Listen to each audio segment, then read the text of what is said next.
Assalamualaikum warahmatullahi wabarakatuh. Kami dari kelompok 7 ingin mempresentasikan tentang instalasi listrik dalam suatu bangunan.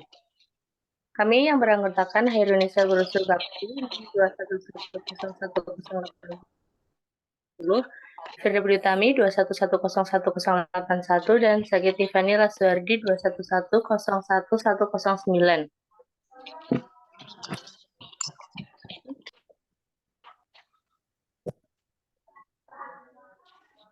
Oke, table of contents-nya yang akan dibahas itu ada 4, yaitu pengertian WBS, manfaat WBS, tujuan WBS, dan hierarki WBS.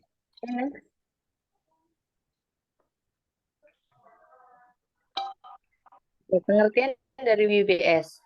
Work Breakdown Structure atau WBS adalah daftar kegiatan atau target dari ruang lingkup suatu proyek yang terorganisir dan biasa digunakan menggunakan Project Management Tools.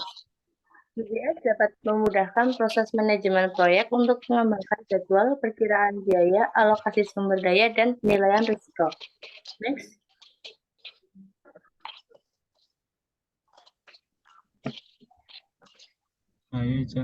Ada tujuan. Manfaat terbagi menjadi 2, yaitu yang pertama, memudahkan penyampaian proyek instalasi listrik pada pemilik bangunan, karena ada pengelompokan elemen detail dengan orientasi tujuan maupun waktu instalasi saat akan dilakukan penginstalasian. Yang kedua, metode WBS memungkinkan pengelola proyek instalasi listrik pada bangunan agar mendapatkan alokasi waktu dan biaya secara lebih efektif dan efisien saat pemasangan listrik pada bangunan tersebut.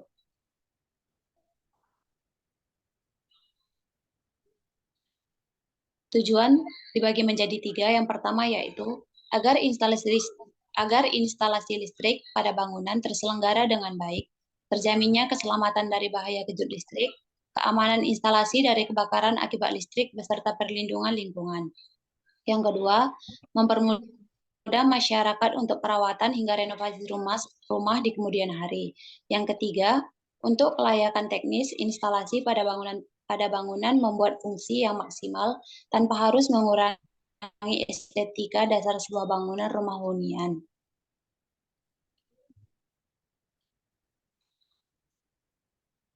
Pengembangan instalasi listrik dalam suatu bangunan dibagi menjadi 6, yaitu perencanaan, pekerjaan persiapan, pemasangan kabel, distribusi daya, pemeriksaan dan pengujian, dan pelatihan dan dokumentasi. Nah, ada yang namanya hierarki WBS instalasi listrik dalam suatu bangunan. Nah, untuk WBS itu seperti ini. Yang pertama, perencanaan. Nah, di awal pembuatan kita harus merencanakan suatu rencana yang mau kita lakukan. Yang pertama ada identifikasi kebutuhan daya listrik, penentuan jenis dan kapasitas kabel listrik yang diperlukan, perencanaan posisi instalasi, stop kontak, saklar, lampu, dan peralatan listrik lainnya, penentuan jenis panel listrik, dan pengatur distribusi daya listrik. Lalu ada pekerja persiapan. Nah, di sini pembersihan lokasi, pemasangan dan persiapan alat kerja, pembelian bahan dan peralatan listrik yang diperlukan. Ada pemasangan kabel listrik. Nah, pemasangan kabel listrik utama dari gardu listrik ke panel listrik. Pemasangan kabel listrik ke stop kontak, saklar lampu, dan peralatan listrik lainnya. Pemasangan kabel listrik untuk jaringan komunikasi dan audio visual. Pemasangan panel listrik dan pengaturan. Lalu ada distribusi daya listrik. Pemasangan panel listrik dan pengaturan distribusi daya listrik pada masing-masing kamar atau area yang dibutuhkan.